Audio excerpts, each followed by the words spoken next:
May dinala ang mga tao kay Jesus na isang lalaking bulag at pipi, na sinasaniban ng masamang espiritu. Pinagaling siya ni Jesus. Agad siya nakakita at nakapagsalita. Namangha ang lahat at sinabi, "Ito na nga kaya ang anak ni David?"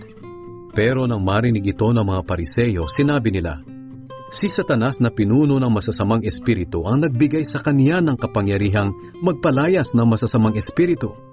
Alam ni Jesus ang iniisip nila. Kaya sinabi niya sa kanila, "Kung ang mga mamamayan ng isang kaharian ay nagkakahati-hati at nag-aaway-away, mawawasak ang kahariang iyon. Ganito rin ang mangyayari sa isang lungsod o tahanan na ang mga nakatira ay nag-aaway-away. Kaya kung si Satanas mismo ang nagpapalaya sa kanyang mga kampon, nagpapakita lang ito na nagkakahati-hati sila at nag-aaway-away.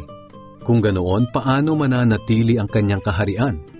At kung si Satanas nga ang nagbigay sa akin ng kapangyarihang magpalayas ng masasamang espiritu, sino naman ang nagbigay ng kapangyarihan sa mga tagasunod ninyo na nagpapalayas din ng masasamang espiritu? Sila na rin ang nagpapatunay na mali kayo.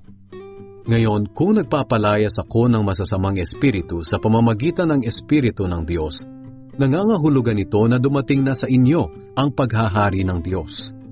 Hindi maaaring pasukin ng magnanakaw ang bahay ng malakas na tao kung hindi muna niya ito gagapusin. Ngunit kapag naigapos na niya, maaari na niyang nakawan ang bahay nito. Ang hindi kampi sa akin ay laban sa akin, at ang hindi tumutulong sa aking pagtitipon ay nagkakalat. Sinasabi ko sa inyo na ang lahat ng kasalanan, pati na ang paglapastangan sa Diyos ay mapapatawad. Ngunit ang paglapastangan sa banal na espiritu ay hindi mapapatawad. Ang sinumang magsalita ng masama laban sa akin na anak ng tao ay mapapatawad. Ngunit ang sinumang magsalita ng masama laban sa banal na espiritu ay hindi mapapatawad kailanman.